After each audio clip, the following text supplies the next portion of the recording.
2024 లేదా 25లో డిగ్రీ లేదా బీటెక్ చదివారా? సాఫ్ట్వేర్ జాబ్ కోసం ఎదురు చూస్తున్నారా? అయితే కోడ్ జ్ఞాన్ 100 డేస్ కోర్సులో చేరండి, జాబ్ సాధించండి. నమస్కారం ప్రియా చౌదరి గారు. నమస్తే అమ్మా. మొన్న మీరు ఒక మాట అంటం జరిగిందండి, నాకు చాలా లోతుగా గుచ్చుకుంది. ఒక ఆడపిల్లకి అటు ఫాదర్ అయినా సరే, హస్బెండ్ అయినా సరే, దూరంగా ఉన్న ఆ ప్రజెన్స్ అనేది లైవ్లో ఉన్నారు అనేటువంటి ఒక విషయం వస్తే తెలియని మానసిక ధైర్యం ఎంత ఇస్తుందో చెప్పలేని నాగరాజ్ అని చెప్పేసి ఒక మాట అన్నారు మీరు.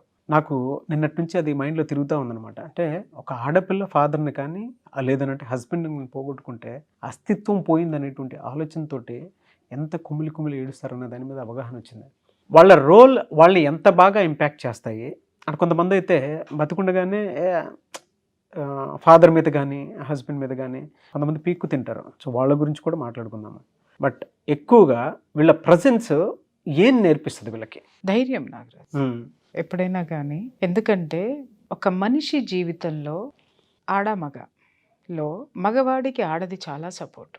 అది తల్లి రూపంలో కావచ్చు, భార్య రూపంలో కావచ్చు. అలాగే ఆడదానికి మగవాడు సపోర్ట్, ధైర్యం, అది భర్త రూపంలో కావచ్చు, తండ్రి రూపంలో కావచ్చు. ఈ రెండు క్యారెక్టర్స్ అత్యద్భుతమైనటువంటి క్యారెక్టర్స్. ఈ సపోర్టింగ్ క్యారెక్టర్స్ ఏవైతే ఉన్నాయో, ఇటు భార్య తల్లి, ఇటు తండ్రి హస్బెండ్. అసలు ఈ క్యారెక్టర్ గొప్పతనము ఎంతమంది తండ్రులకు తెలుసు? ఈ క్యారెక్టర్ గొప్పతనము ఎంతమంది భర్తలకి తెలుసండి? తండ్రి అనగానే ఒక్కొక్కళ్ళు చండశాసనలాగా హిట్లర్లాగా బిహేవ్ చేసి నా మాటే చెల్లాలి, ఎందుకంటే నేను కంటే నువ్వు వచ్చావు కాబట్టి, లేకపోతే నాకు తెలియని ప్రపంచం నీకేదన్నా ఉందని మూర్ఘంగా వాదిస్తూ పిల్లల్ని చిన్నప్పటి నుంచే వాళ్ళని ఆత్మన్యూనతా భావానికి గురి చేసో, లేకపోతే ఫ్రస్ట్రేటెడ్ చిల్డ్రన్గా తయారు చేసో ఆ మాధుర్యాన్ని వీళ్ళు కోల్పోతారు, వాళ్ళు కోల్పోతారు ఒక స్థితికి వచ్చేసరికి. అలాగే భర్త అనగానే ఇంట్లో మరి తల్లి నేర్పుతుందో తెలియదు, తండ్రి నేర్పుతాడో తెలియదు, చుట్టూ ఉన్న సమాజం నేర్పిందో తెలియదు. భార్య అంటే కట్టు బానిసలాగా చూడరా, ఎప్పుడు కూడా దాన్ని ప్రేమగా మాత్రం చూడకు అనేటటువంటి ఒక ఇది రాసుకొని వచ్చేసి వాడు రావడమే అది ఏంటి భార్య అంటే అదొక నేల తుడుచుకునేటటువంటి గొడ్డో, లేకపోతే ఊడ్చేటటువంటి చీపురో, ఇంకా చెప్పాలంటే ఆ కాళ్ళు తుడుచుకునేటటువంటి చప్టానో అనేంత నీచంగా చూసేటటువంటి మనస్తత్వం ఉన్న మగ మహారాజులు కూడా నేను చెప్తున్నాను. వీళ్ళు ఇలా బిహేవ్ చేయటం వల్ల ఎదుటి ఆడదాన్ని నా గ్రిప్పులో పెట్టుకున్నాను అనేటటువంటి ఆ యొక్క సంతృప్తి ఎంత పొందుతారో నాకైతే తెలీదు, ఆ యొక్క విజయగర్వం ఎంత ఉంటుందో నాకు తెలియదు. కానీ అసలు సిసలైనటువంటి ప్రేమని, మాతృమూర్తి ప్రేమని భార్యలోనూ అమ్మలోనూ కోల్పోతారండి. కోల్పోయి వాళ్ళు ఇంకా జీవితంలో ఫ్రస్ట్రేషన్ తోటి తయారవుతారు. ఆ ప్రేమతనాన్ని, మాధుర్యాన్ని చవి చూసిన వాడెవడూ కూడా తల్లిని కానీ భార్యని కానీ ఎప్పుడూ కూడా నీచంగా చూడటం, తక్కువగా చూడటము, లేకపోతే చులకనగా చూడటము అనేది ఎవరు చేయరు. ఇకపోతే మీరు అడిగారు వీళ్ళిద్దరి అవసరము ఒక ఆడదానికి చాలా ఉంటుందంటే ఇట్స్ ట్రూ నాగరాజు. ఎవరి జీవితంలోనైనా సరే ఆడదానికి ఫస్ట్ హీరో ఎవరు అనంటే తండ్రి. బిడ్డకైనా సరే, మగపిల్లవాడికైనా సరే, వాళ్ళ జీవితంలో హీరో ఎవరు అంటే మొట్టమొదటి హీరో తండ్రే. 100 మంది హీరోలను స్క్రీన్ మీద చూసినా జీవితంలో వాళ్ళ హీరో తండ్రి. ఆ తర్వాత తండ్రి తర్వాత హీరో అనిపించుకునేటటువంటి అర్హత కలిగినటువంటి ఏకైక క్యారెక్టర్ భర్త. మరి ఈ హీరోకు ఉండాల్సిన లక్షణాలు ఏంటి? హీరో ఏం చూపిస్తాడో మనకు స్క్రీన్ మీద? వీరోచితంగా పోరాటం శత్రువులతోటి, అలాగే ప్రేమను చూపించటం. ఆ హీరో ప్రేమే చూపిస్తాడు. అలాగే తన అనుకునే వాళ్ళ కోసం ఎంతటి త్యాగానికైనా సిద్ధపడటం. ఈ మూడు మనం తరచుగా చూస్తూ ఉంటాం. అందుకే హీరో అందరికీ నచ్చుతాడు. ఇక్కడ కూడా తండ్రి అనేటటువంటి క్యారెక్టరు నిత్యం సమస్యలతో పోరాడుతూ తన వాళ్ళని గెలిపిస్తూ ఉంటాడు. ఏదైనా సరే కూతురు అడిగిందనుకో, నాన్న నాకు ఆ డ్రెస్ కావాలి అని అడగగానే తండ్రి సంపాదించేటటువంటిది 1000 రూపాయలైనా సరే, ఆ గౌను ఖరీదు 400 ఉంది అన్నా సరే ఏం చేస్తాడో తెలియదండి, ఎక్కడ ఓటీలు చేస్తాడో తెలియదండి, లేకపోతే ఎక్కడ ఎవరిని అడుగుతాడో తెలియదండి, అడుక్కుంటాడో తెలియదండి, ఏం చేస్తాడో తెలియదండి. కూతురికి మాత్రం 400 రూపాయల గౌను తీసుకొచ్చి ఇస్తాడు. తల్లి బాధపడిపోతూ ఉంటుంది, ఇంత ఖర్చులు పెడతావా, కూతురికి కింద పైన తెలియట్లేదా, నీకు ముందు వెనక చూసుకోవా, భవిష్యత్తు ఏంటి అని అంటది. కానీ అక్కడ తిట్టేటటువంటి తల్లిలో కూతురికి ఎవరు కనిపిస్తారు అంటే ఒక శత్రువు కనిపిస్తాడు. ఆ తెచ్చిచ్చినటువంటి తండ్రిలో ఒక హీరో కనిపిస్తాడు. ఎందుకంటే తనను గెలిపించాడు కదా. అలాగే కూతురు మొహంలో ఉన్నటువంటి ఆనందం చూడగానే ఆ తండ్రిలో ఒక హీరో ఉంటాడు. ఏంటి అంటే కూతురు యొక్క ప్రేమను గెలిచాడు కదా, ఆ ఆనందము అతనిలో అద్భుతంగా ఉంటుంది. అలా మొదలైనటువంటి ఆ తండ్రి కూతుళ్ళ జీవన ప్రయాణము ప్రతి క్షణము అనుక్షణము ఏ విధంగా పడిపోతున్నా సరే చదువులో వెనకబడనివ్వండి, ప్రోత్సహిస్తాడు. నా బిడ్డ చాలా గొప్పది, నువ్వు కానీ అమ్మ, నువ్వు తను జీవితంలో చదవలేకపోయింది అనుకుందాం సార్, ఆ చదువుకున్నటువంటి అల్లుడిని తీసుకొని వచ్చి కూతురికి ఇచ్చి కట్టబెట్టి కూతుర్ని అక్కడ గెలిపిస్తాడు. అర్థమైందా అండి? అంటే సమాజంలో అందరు పిల్లలు తన కూతురు కంటే బాగా చదువుకుని సెటిల్ అయ్యారు అని అనుకున్నారా? ఈ కూతురు ఫీల్ అయింది అనుకుందాం, లేదా చుట్టాలందరూ ఫీల్ అయ్యారు అనుకుందాం. ఆ తండ్రి ఏం చేస్తాడు, తనకంటే బాగా చదివినటువంటి వాడిని సమాజంలో ఉన్నతమైనటువంటి స్థానంలో, లేదా తన కుటుంబం మొత్తంలో ఉన్నతమైనటువంటి స్థితిలో చదువుకున్న సంపాదించేటటువంటి అల్లుడిని తీసుకొచ్చి కూతురికి కట్టబెట్టి కూతుర్ని మళ్ళీ అక్కడ గెలిపిస్తాడు. అప్పుడు ఎంత సపోర్ట్ అండి కూతురికి తండ్రి. అప్పుడు ఎంత కూతురుకి తండ్రి పట్ల ఎంత కృతజ్ఞతాభావం ఉంటుంది, ఎంత ఆత్మ అనుసంధానం ఉంటుంది వాళ్ళిద్దరి మధ్య, రైట్? అలాగే అత్తగారింటికి వచ్చిన తర్వాత ఏ చిన్న బాధ కలిగినా, ఎంత పెద్ద కష్టం వచ్చినా తీర్చేది తండ్రే. ఎంత పెద్ద కష్టాన్నైనా సరే అలవోకగా, ఎంత పెద్ద కష్టం వచ్చినా సరే మొండితనంగా నిలబడడానికి కారణం అక్కడ ఫిజికల్గా తండ్రి ఉండడం.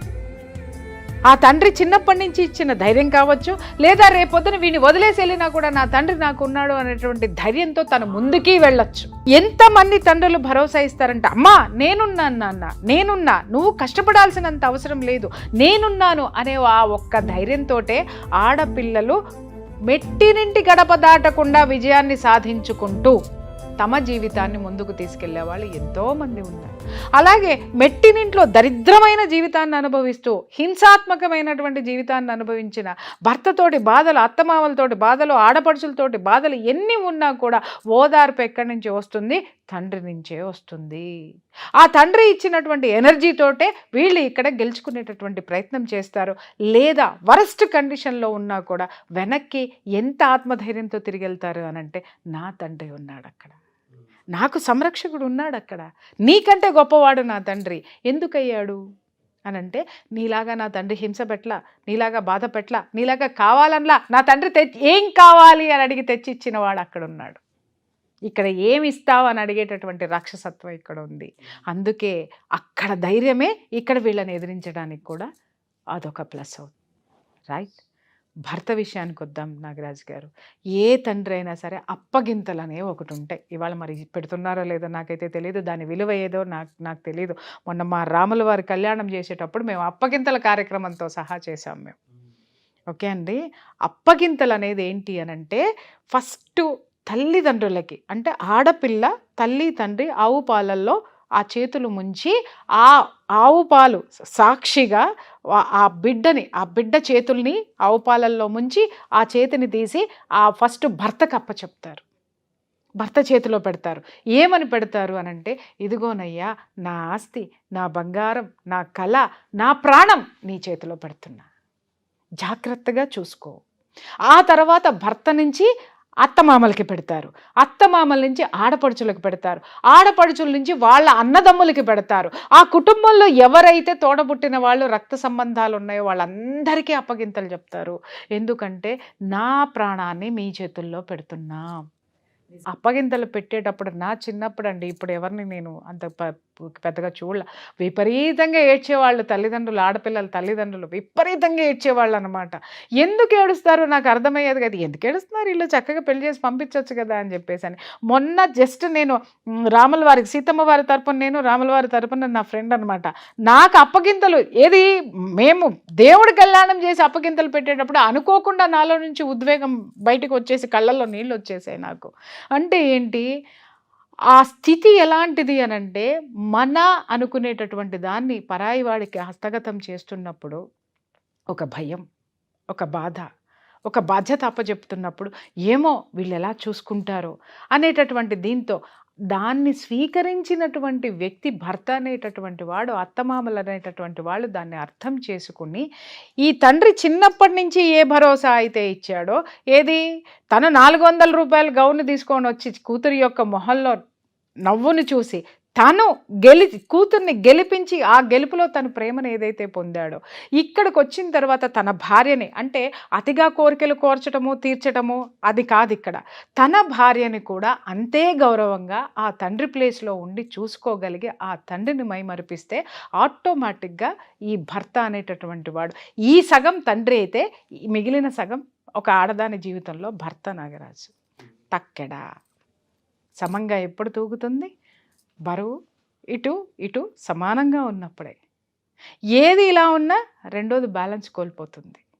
అందుకే ఆడదాని జీవితంలో వీళ్ళిద్దరూ చాలా ప్రముఖమైనటువంటి పాత్ర వహిస్తారు. ఎప్పుడైనా సరే చూడండి, ఆడది తండ్రి చనిపోయాడు అనగానే భర్త ఉన్నాడు అనేటటువంటి ధైర్యంతో ఉంటుంది.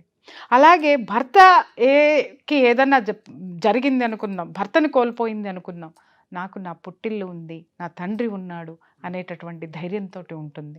అలాగే కొన్ని కుటుంబాల్లో ఉంటారండి ఆడపిల్లలు, పేరుకి భర్త ఉంటాడు, అన్నీ ఉంటే అన్నీ చేస్తారు, కానీ ఇలాంటి సపోర్టు ఉండదు. బట్ తండ్రి తానున్నంత వరకు కూడా ఆడపిల్లకి ఎక్కడున్నా మానసికమైనటువంటి సపోర్ట్ చాలండి ఆడదానికి. నేనున్నాను అనేటటువంటి ఒక్క మాట చాలండి, ఎన్నో వేల రెట్ల ధైర్యాన్ని వాళ్ళకి ఇస్తుంది. It's a great support Nagaraju, emotional support. Nagaraju ఇక్కడ నువ్వు మర్చిపోతున్నావు, ఇక్కడ ఈ బొడ్డు నుంచి ఆ బంధం వస్తుంది. పుట్టగానే తల్లి కడుపు నుంచి పేగుబంధం ఎలా తెగుతుందో ఆ తండ్రి నుంచి కూడా ఆ ఆర అలాగే వస్తుంది, హృదయం నుంచి వస్తుంది. తల్లినికి బొడ్డు నుంచి మణిపూరక చక్రం నుంచి ఆ బంధం ఏర్పడితే తండ్రి నుంచి హృదయ చక్రం నుంచి వస్తుంది. అర్థమైందా? ఆ బంధాన్ని ఎక్కడ నువ్వు ఎంత దూరం తీసుకెళ్ళినా ఆ ఆర నువ్వు ఎంత దూరం పోయినా వస్తానే ఉంటుంది. ఆ బంధం అనేది ఎక్కడున్నా ఉంటానే ఉంటుంది. దాన్ని తెంచడం అనేది అసంభవం. కాబట్టి నిజంగా చెప్తున్నాను కెమెరా ముఖంగా తండ్రులకి భర్తలకి కూడా, ఒక ఆడపిల్ల జీవితంలో మీ స్థానం చాలా గొప్పదండి. అలాగే మీరు మీ యొక్క పాత్ర కూడా చాలా ముఖ్యమైనది, అద్భుతమైనది. నా మాటే లెగ్గాలి, నేనే గెలవాలి, లేదా నేను చెప్పిందే వినాలి అనేటటువంటి మూర్ఖత్వంతో ఆడపిల్లల్ని మాత్రం కన్నీళ్లు పెట్టించకండి. మీరు ఇంత రవ్వంత ప్రేమ మీరు వాళ్ళకిస్తే, కొండంత ప్రేమని రవ్వంత హెల్ప్ మీరు వాళ్ళకి చేస్తే, కొండంత సహాయాన్ని తిరిగి మీకు ఆడపిల్లలు ఇస్తారు. అది మాత్రం గుర్తుపెట్టుకోండి. థ్యాంక్ యూ అండి, థ్యాంక్ యూ సో మచ్. అయితే ఇవాళ ఉరుకుల పరుగుల జీవితం అయిపోయింది. దాంతోపాటు అటు పేరెంట్స్ అయినా సరే పిల్లలైనా సరే ఏ విధంగా ఉన్నారంటే, కొన్ని ఫ్యామిలీస్లో మనం చూస్తే ఆడపిల్లలు పేరెంట్స్ మాట వినకపోవటం, కొంతమంది అయితే వైఫ్ అండ్ హస్బెండ్లోనే హస్బెండ్ మాట వినకపోవటం, కొంతమంది హస్బెండ్స్ ఈ విషయాలు తెలియక, అంటే పుట్టింటి మీద ఎక్కువ అజమాయిషీ చూపించి అది తీసుకుంటారు అనేటువంటి ఇష్యూసే మనం ఎక్కువగా చూస్తాం. దీనివల్ల మానసికంగా సపోర్ట్ లేక లోపల నలిగిపోయినటువంటి వాళ్ళు చాలామంది ఉన్నారు. అటు పేరెంట్స్ తెలుసుకోవాల్సినటువంటి ఉన్నాయి, అటు పిల్లలు కూడా తెలుసుకోవాల్సినటువంటి. నిజమైనటువంటి ప్రేమని ఇచ్చిపుచ్చుకోవటం అనేది చాలా మందికి తెలియదు నాగరాజు. అవునవును. ప్రేమ అంటే ఏంటి అని అంటే పెత్తనం అనుకుంటారు, పెత్తనం చెలాయించడాన్ని ప్రేమ అనుకుంటారు, లేదా పెత్తనం చెలాయించి కంట్రోల్లో పెట్టుకోవాలనుకుంటారు.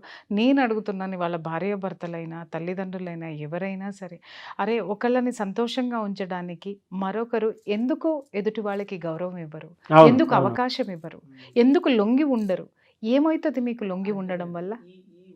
లొంగిపోవడం అనట్లా, లొంగి ఉంటే ఏమైంది, తగ్గి ఉంటే ఏమైంది? అదే అండి, ఈ లైఫ్ స్కిల్సే ప్రతి ఒక్కరికి కావాల్సినటువంటి అవసరం చాలా ఉంది వాళ్ళ. థ్యాంక్ యూ అండి, thank you so much Priya Chaudhary. Thank you.